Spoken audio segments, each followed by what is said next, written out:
माना अगम अगाध सिंधु है, संघर्षों का पार नहीं है। माना अगम अगाध सिंधु है, संघर्षों का पार नहीं है, किंतु डूबना मझधारों में साहस को स्वीकार नहीं है। शुभ संध्या। यहाँ पधारे समस्त श्रोतागण, समस्त अतिथिगण और मेरे फेलो टॉपर्स। मैं ये मानता हूँ कि यूपीएससी एक बिलीफ का गेम है, भरोसे का।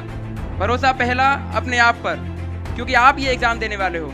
इस एग्ज़ाम की सक्सेस और फेलियर सबकी रिस्पॉन्सिबिलिटी आपकी है। आपको प्रीलिम्स देना है, आपको मेंस देना है, आपको इंटरव्यू देना है। जब तक आपको अपने आप पर भरोसा नहीं होगा, आप इस एग्ज़ाम में कभी सक्सीड नहीं कर सकते। अगर भरोसा नहीं है, कॉन्फिडेंस नहीं है, तो आते हुए सवाल को भी आप गलत टिक करोगे। और भरोसा है तो तुक्के भी सही जाएंगे।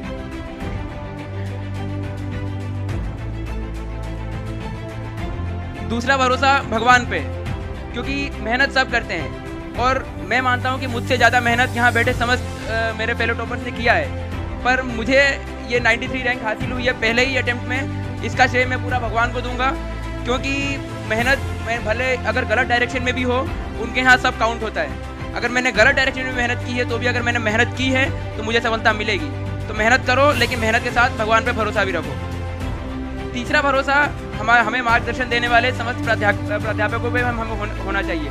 जो सीख वो हमें दे रहे हैं, जो शिक्षा वो हमें दे रहे हैं, उसे पूर्ण रूप से ग्रहण करें और पूर्ण रूप से पालन करें। दुर्योधन अंतिम दिन तक जीत सकता था युद्ध में, पर उसके हार का कारण ये था कि वो अपने बड़ों की बात कभी नहीं मानता था। उसने भीष्म पितामह की बात नहीं मानी, द्रोणाचार्य की बात नहीं मानी, अंततः अपनी माँ गांधारी की भी बात नहीं मानी। गांधारी ने उससे कहा था कि जाओ गंगा में स्नान करके आओ, जिस भी नदी मुझे याद नहीं है, नदी में स्नान करके आओ और मेरे सामने नग्न रूप में आके खड़े हो जाओ, जैसे एक बालक अपनी माँ के सामने खड़ा होता है। पर दुर्योधन अपने एक अज्ञानतावश श्री कृष्ण जी उसे रास्ते में मिल गए, तो श्री कृष्ण जी ने उसकी अज्ञानता का फ़ायदा उठा लिया और उससे कहा कि नग्न वेश में कौन अपनी माँ के सामने जा सकता है, कम से कम केला तो लपेट लो।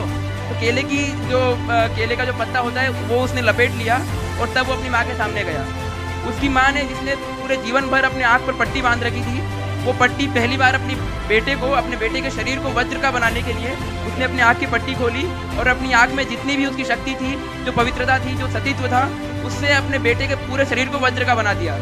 परंतु जो भाग उसने केले के पत्ते से ढक रखा था वो केवल दुर्बल ही रह गया।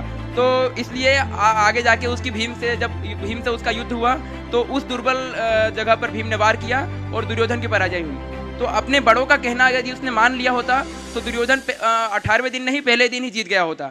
तो हमेशा आपके बड़े जो भी आपको समझाइश दें या आपके मार्गदर्शक जो भी आपको बताएं, उनका पूर्ण रूप से पालन करें और अपनी समझाइश उसमें लगाने की कोशिश मत करें। और चौथा भरोसा इस देश की लोकतांत्रिक व्यवस्था पर। मैं एक बहुत हम्बल बैकग्राउंड से आता हूँ। मेरे पापा पेट्रोल पंप पे काम करते थे, अब वो नहीं करते हैं।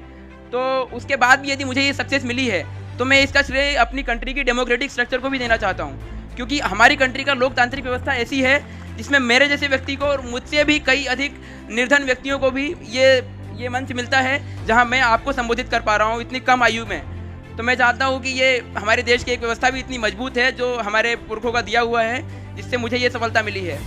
और आखिरी में तो मैं यही कहूँगा कि अपने आप को कभी अंडर एस्टिमेट मत करें, क्योंकि ये तो एक केवल यूपीएससी की एग्ज़ाम है। मनुष्य में तो वो ताकत होती है कि पर्वत को तोड़ सकता है, पत्थर को पिघलाकर पानी बना सकता है। तो यूपीएससी तो केवल एक छोटा सा एग्जाम है। हाँ, इसे कई लोग क्लियर नहीं कर पाते हैं, कई लोग क्लियर कर लेते हैं, कई लोग फर्स्ट अटेम्प्ट में, कई लोग 6th अटेम्प्ट में, पर क्लियर होता है। और हो सकता है कि ज़िंदगी ने आपके लिए कुछ अच्छा सोच रखा हो। Everything happens for a good reason.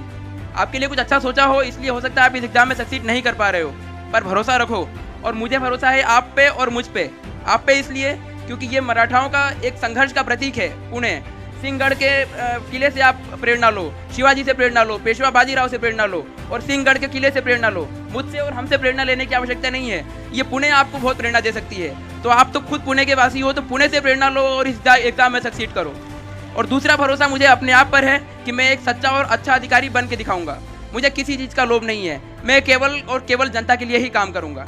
अंत में तो केवल मैं इतना कहूँगा कि बाधाएं आती हैं आए, घिरे प्रलय की घोर घटाएं। बाधाएं आती हैं आए, घिरे प्रलय की घोर घटाएं। पांवों के नीचे अंगारे, सर पर बरसे यदि ज्वालाएं। निज हाथों में हंसते हंसते आग लगाकर जलना होगा, कदम मिलाकर चलना होगा, कदम मिलाकर चलना होगा। धन्यवाद।